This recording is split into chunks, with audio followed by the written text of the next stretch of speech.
भाजप, शिवसेना, जनसुराज्य, क्रांती, लोक जनशक्ती या महायुतीचे अधिकृत उमेदवार जिल्हा परिषद सदस्य शिवाजी उर्फ पप्पू डोंगरे यांनी जाहीर पाठिंबा देत जोरदार शक्ती प्रदर्शनासह प्रचार प्रारंभ केला। जिल्हा परिषद सदस्य शिवाजी उर्फ पप्पू डोंगरे यांनी खासदार संजय काका पाटील यांना समर्थकासह पाठिंबा दिल्यानं सांगली शहरासह माधवनगर, बुधगाव, कौलापूरसह आसपासच्या शहरी आणि ग्रामीण भागात भाजप महायुतीला 10 हत्तीचं बळ मिळालं आहे। कालच माजी आमदार पैलवान संभाजी अप्पा पवार यांनी खासदार संजय काका पाटील यांना समर्थकासह पाठिंबा दिला होता।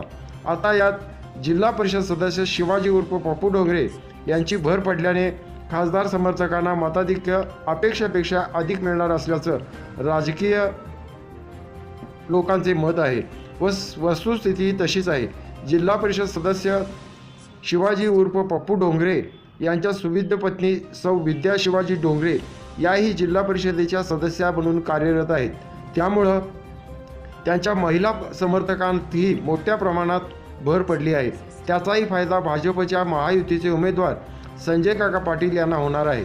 आता सांगली विधानसभा मतदारसंघात भाजपचे विद्यमान आमदार सुधीरदादा गाडगीळ, आमदार सुरेशभाऊ खाडे, माजी आमदार दिनकर तात्या पाटील, माजी आमदार पैलवान संभाजी अप्पा पवार, माजी आमदार नितीनराजे शिंदे, सांगली मिरज कुपवाड महानगरपालिकेच्या महापौर संगीताताई खोत यांच्यासह भाजप, शिवसेना, रिपाई, जनसुराज्य, रयत क्रांती, लोक जनशक्ती, रासप, महायुतीचे जनसेवक, नगरसेविका, कार्यकर्ते आणि पदाधिकारी यांची फौज संजय काका यांना प्रचारासाठी रान उठवत असल्यानं मताधिक्यात गतवेळेपेक्षाही भरघोस वाढ होणार आहे।